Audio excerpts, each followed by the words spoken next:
નમસ્કાર. જીકાસના free form feeling સેન્ટરની પ્રક્રિયામાં આપનું હાર્દિક સ્વાગત છે.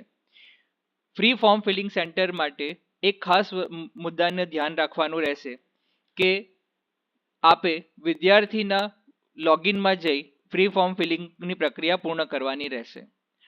આ માટે જીકાસ પોર્ટલ પર આપે જવાનું રહેશે. જો વિદ્યાર્થીએ ક્વિક રજિસ્ટ્રેશન ન કરાવ્યું હોય તો અપ્લાય નાઉમાં ક્લિક કરી ક્વિક રજિસ્ટ્રેશનની પ્રક્રિયા પૂર્ણ કરવાની રહેશે.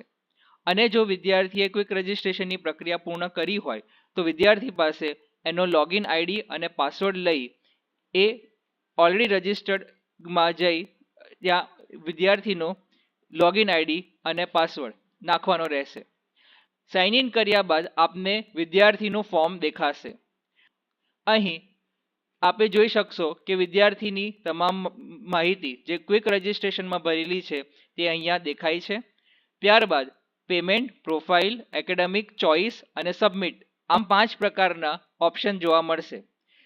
આપ જ્યારે વિદ્યાર્થીનું ફોર્મ ભરશો ત્યારે આ 5 ફિલ્ડ લાલ રંગથી હશે. જેમ માહિતી તમે ભરશો તેમ આ બધા લીલા રંગના થઈ જશે. સૌ પ્રથમ પેમેન્ટનું ઓપ્શન પર ક્લિક કરી પેમેન્ટ કરવાનું રહેશે. ત્યારબાદ પેમેન્ટની પ્રક્રિયા પૂર્ણ થયા બાદ પ્રોફાઇલ પર ક્લિક કરી વિદ્યાર્થીની પ્રોફાઇલમાં રહેલી તમામ માહિતી આપે ભરવાની રહેશે. જેમ કે વિદ્યાર્થીની બેઝિક ડિટેલ, એડ્રેસ, ધોરણ 10ની ડિટેલ અને એ માહિતી ભર્યા બાદ સેવ એન્ડ નેક્સ્ટનું બટન દબાવવાથી આપ નવી ફિલ્ડમાં આવશો. ત્યારબાદ એકેડેમિક ડિટેલ ભરવાની રહેશે. એકેડેમિક ડિટેલમાં 10+2 એટલે ધોરણ 12ની માહિતી, HSCમાં જે સબ્જેક્ટ હોય તેની માહિતી અને અન્ય માહિતી ભરવાની રહેશે.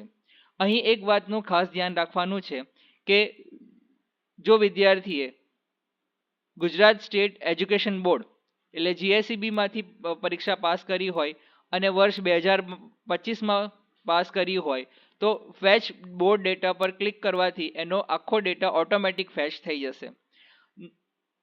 બીજી તમામ કન્ડિશનમાં અનફ્રીઝ HSC ડિટેલ કરી એની માહિતી ભરવાની રહેશે. એકેડેમિક ડિટેલ ભર્યા બાદ આપે ચોઇસ ફિલિંગમાં જવાનું રહેશે. ચોઇસ ફિલિંગમાં યુનિવર્સિટીનું નામ, પ્રોગ્રામનું નામ,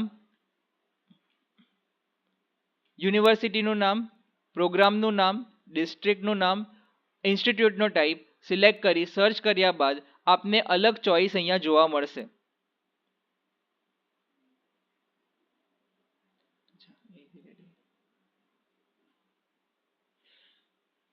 એકેડેમિક ડિટેલ ભર્યા બાદ આપે ચોઇસ ફિલિંગ કરવાની રહેશે.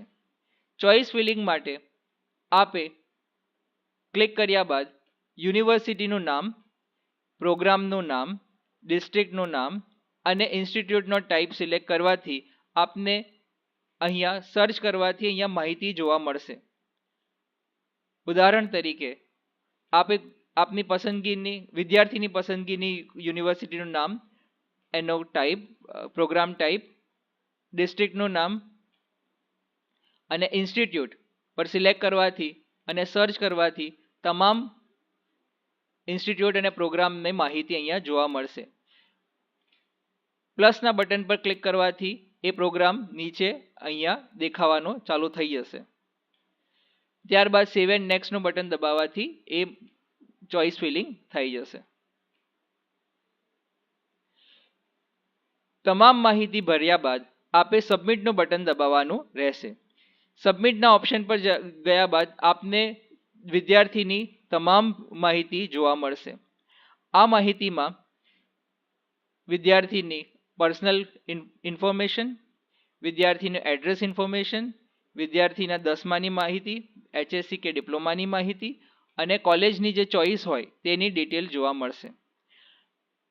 વિદ્યાર્થી પાસે કન્ફર્મેશન કરાવ્યા બાદ અહીં આપે એક વસ્તુ ધ્યાન રાખવાનું છે કે જે ફોર્મ ફિલિંગ બાય આ ઓપ્શનમાં વિદ્યાર્થી એટલે સ્ટુડન્ટનો ઓપ્શન સિલેક્ટ છે એના જગ્યા પર ફોર્મ ફિલિંગ સેન્ટર એનો ઓપ્શન ટિક કરવાનો રહેશે. આ ઓપ્શન પર ક્લિક કરવાથી form filling centre user name અને ફોર્મ ફિલિંગ સેન્ટર પાસવર્ડ, આ બે નવા ફિલ્ડ ખુલશે. અહીં આપે જે ફોર્મ ફિલિંગ સેન્ટર માટેના બનાવેલ યુઝર નેમ અને પાસવર્ડ લખી અહીંયા ડિક્લેરેશન પર ટિક કરવાનું રહેશે. ડિક્લેરેશન પર ટિક કર્યા બાદ આપે ફાઇનલ સબમિશન પર ટિક કરવાનું રહેશે. ફાઇનલ સબમિશન પર ટિક કર્યા બાદ આપનું form free filling form submit થઈ જશે અને ડિક્લેરેશન પર ટિક કર્યા બાદ ફાઇનલ સબમિશન પર ટિક કરવાનું રહેશે. અહીં ક્લિક કર્યા બાદ વિદ્યાર્થીનું ફોર્મ સબમિટ થઈ જશે અને ફ્રી ફોર્મ ફિલિંગ સેન્ટરનો ઓપ્શન ક્લિક કર્યો હોવાથી આ ફોર્મ ફ્રી ફોર્મ ફિલિંગ સેન્ટરમાં ભરાયેલું છે એવો રેકોર્ડ અહીંયા થઈ જશે. ધન્યવાદ.